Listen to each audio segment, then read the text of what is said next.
Vanilla Sagat was one of the worst balanced characters we've ever seen in a modern fighting game.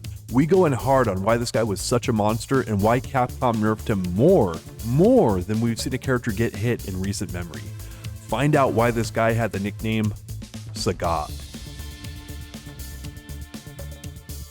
John, is Nikali's hair cake?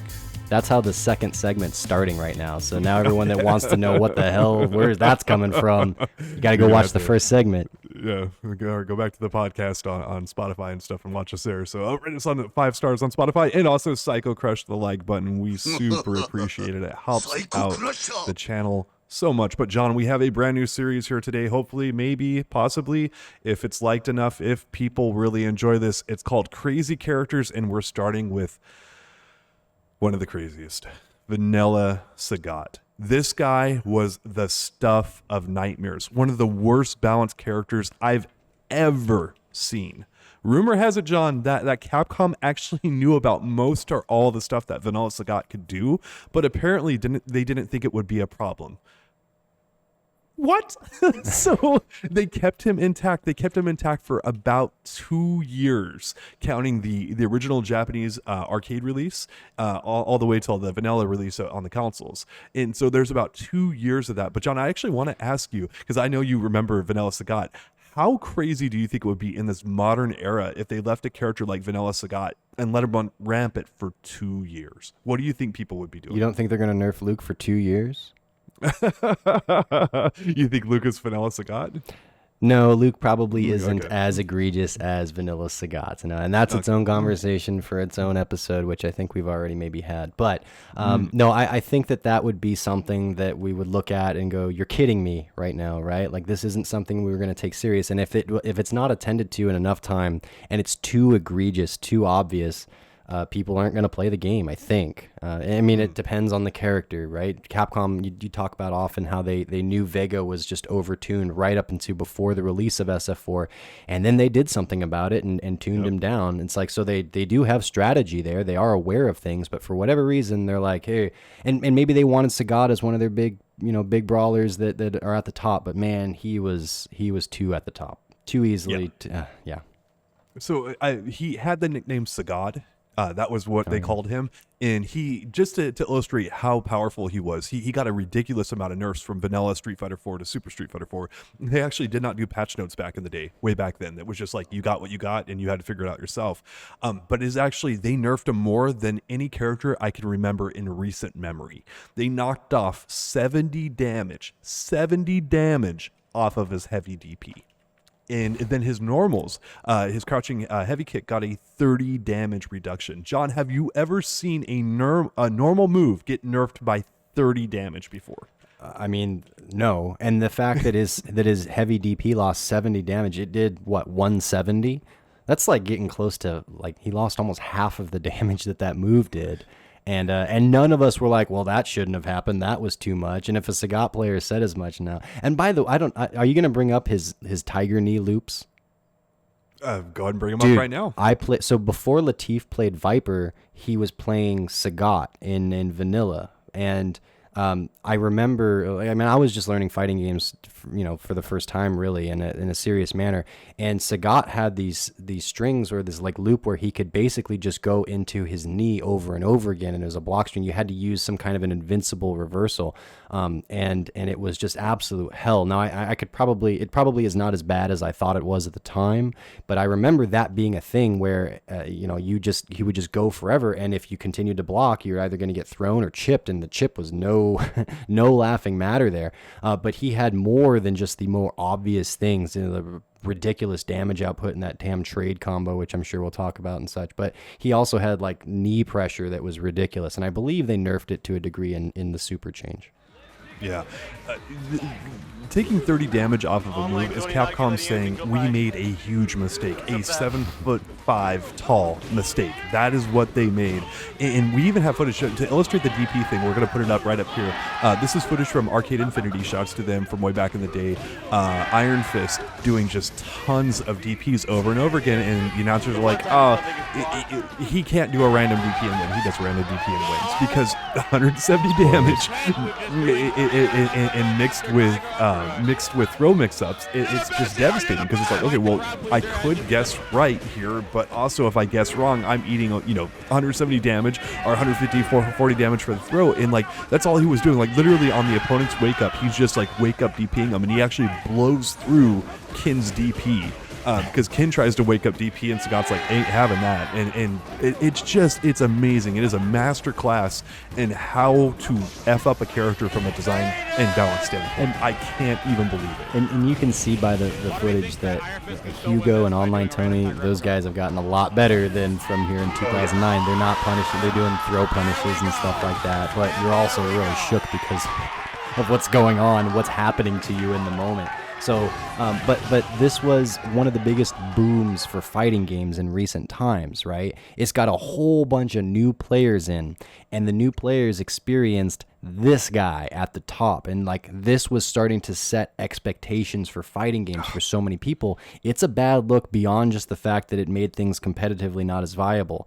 This is not something that you necessarily want because it's fun to watch, and yes, you can get a crowd going behind you, and I love that too just as much as the next guy. It's entertaining, but that's at the cost. The crowd is literally, because this is right when Street Fighter 4 came out, the crowd is shouting because a bunch of Third Strike fans at this time, and everyone thought Street Fighter 4 sucked, which is amazing, to hear about it and stuff like that. But you hear a bunch of people shouting in the background, Street Fighter 4, Street Fighter 4, because it's just like how much bullcrap this is, how this would never happen in Third Strike, and all this other kind of stuff. And it's just, it's so amazing to hear. And I think that, Sagat's lack of ability in Street Fighter 5 has been probably an offshoot or a consequence of how strong he was here. They're like, well, let's not make that mistake again, and results is we have kind of a neutered Sagat. But yeah, John, I'm pretty sure Demon Curse would actually played this guy and said he was a totally fair character. So shouts to Demon Curse because we love you so much, man. You're the best. But John, you know what's better than a DP that does 170 damage and has a good amount of invincibility? A nearly full screen DP that does 170 damage and has a good amount of it. Yeah, do it. And you can see it here. You can extend the range nearly full screen, not full screen, but nearly enough. And if and that's without a meter. That's just, hey, do the command, you're good to go. And you can actually extend the meter or extend the range and the damage by spending meter. You didn't have to, but you could. So it's just like, hey, Sagat kind of sees you going, and we'll put this up here as well. What's even better than a Kara DP? That you see your opponent doing something, you just like blow right through it, kill him, right, and stuff like that. A Kara DP into Ultra, because Sagat had that too. He needed that, John. The developers are like, you know what? Sagat doesn't have enough options for damage here. Let's go ahead and do a Kara DP into Ultra. Boom, here we go. Hell yeah. Now, are you talking about FADCing and spending 2 meter, or are you talking about the bonus you of literally? Literally juggle. You can see the footage here. He does an EXDP and he goes right into Ultra, just juggles right into it. Got to be in the corner. I mean, that's one thing Capcom's like, hey, let's limit Sagat maybe a little bit. And you just got to be in the corner and boom, you can do it. Yeah, so. But that DP not having invincibility was actually its biggest buff, right? That heavy DP. Okay. Yeah, so good point about this now. So EXDP full invincibility, right? And Sagat, one of his trademark things, he's a big 7'5" guy. Kin and Ryu are known for having the invincible DPs. Sagat usually has invincibility on his DP to some degree, but he doesn't have full invincibility. You can kind of take him out of it, but actually this is where Capcom went completely bonkers, because they actually made it where Sagat, when he messed up, he got rewarded for it. They're like, Sagat players, like, we don't want you to lose pretty much ever. So if you guys do mess up on your DP, go ahead and do a forward heavy kick and go right into Ultra and land 600 damage. Literally for messing up. Yeah, well, when you say messing up, you mean that someone would be doing a jump in and they'd have an active attack coming down. You'd DP that and it wouldn't just cleanly DP. You'd trade. Sagat would be instantly grounded, and then he could kick them one more time for good measure to also set up the timing, and then go into Ultra. And like you said, 600 damage. 600 damage, baby. Yeah. And most characters had about 1,000 lives, so you're doing more than half of their life when you messed up. And it's like, oh, Sagat's getting his butt kicked. Somehow you manage to beat Vanilla Sagat. Sometimes you manage to get around his fireballs. How often would you jump at Sagat? Like, it's not like he's got fireballs that are amazing and high and low and different speeds and such. Yeah. When would that ever happen? Yeah. So it is one of the other things that they give him, speaking of his amazing fireballs, is his EX fireball. You could actually throw an EX fireball full screen, see if it hit, and then go ahead and throw another one because it will juggle with it right afterwards. And so it's like literally just repeating and spamming the same move if you saw it hit. So it's like, well, okay, do you guys want to exercise maybe a little bit of like, variety or, other stuff, and maybe not give him every advantage, but they're like, no, he needs this. This is, yeah. So, well, he didn't have Angry Scar at the time. He got Angry Scar as a buff going into Super because I think they hit him everywhere else. So yeah, they nerfed his Tiger Uppercut damage, and then they wanted you to have to actually do something to earn that back. And so the Angry Scar would buff the damage, maybe give you more invincibility. Lord knows, it's one of those things. But John, that trade into Ultra we were just talking about is literally one of the stupidest things I've ever seen in fighting games. Literally, I mean, this is a game that had Rufus and Yun, and yet even then. Akuma Infinites, unblockables.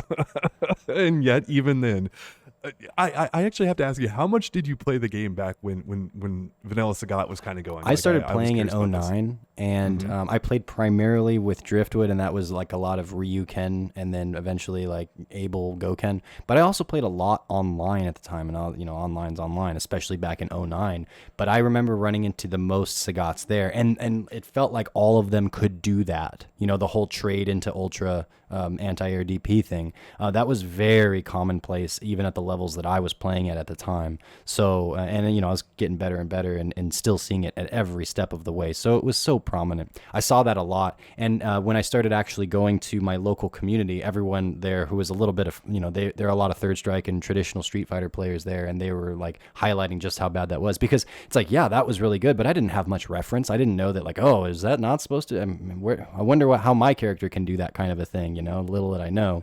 Although if I was playing, I would have been playing Ken at the time. I don't remember if he was all that good. I know Vanilla Ryu was pretty amazing, but that game did have a bunch of stuff. Like Seth could throw a fireball on the screen and then still Ultra. So if you jump the fireball, he could just Ultra you. Like silly things like that. Oh yeah, because Seth needed it. Yeah. So Sagat actually we talked about his DP nerfed, his fireball nerfed, his Ultra got nerfed, and a bunch of his normals got nerfed. And it was like, it was ridiculous when we got the patch notes. Like, one, everyone was celebrating. Everyone was dancing in the streets. They finally nerfed Sagat. Thank goodness that his reign of terror is over, all this other kind of stuff. He's one of the most nerfed characters I've ever seen. Again, we just talked about it before. I have never seen a normal. Most normals get tweaked by like 5 or 10 damage. That's usually what we see. Seeing a normal adjusted by 30 damage, I don't even know if that's happened in Street Fighter history. Like it's like that is just Capcom going, oh my gosh, wow, how stupid were we? And they adjusted it. I mean, it's not a normal, but like they just tweaked Luke's fireball, which is one of his most important tools. They tweaked it by reducing damage by 10. And that's one of their most important characters to attend to with nerfs. It's debatable on how much they did so, but one of the shots they took was reduce his fireball's damage, and they did it by 10. This is 30 on a normal, so... Shout outs to Capcom and shout outs to Street Fighter 6, because if the Vanilla Sagats are coming back, baby, Vanilla Ryu, Vanilla Chun-Li, Vanilla Luke, or whatever and stuff like that, we'll see, which characters emerge. But like, this is one of the reasons we talk about the crazy characters, is because history repeats itself, John. I don't know if you know that, but history does repeat itself, especially if you play fighting games. And we wanted to have some fun with this. So if you guys like this series, leave us a comment, punch the like button, let us know, and maybe we'll be back with a few more here.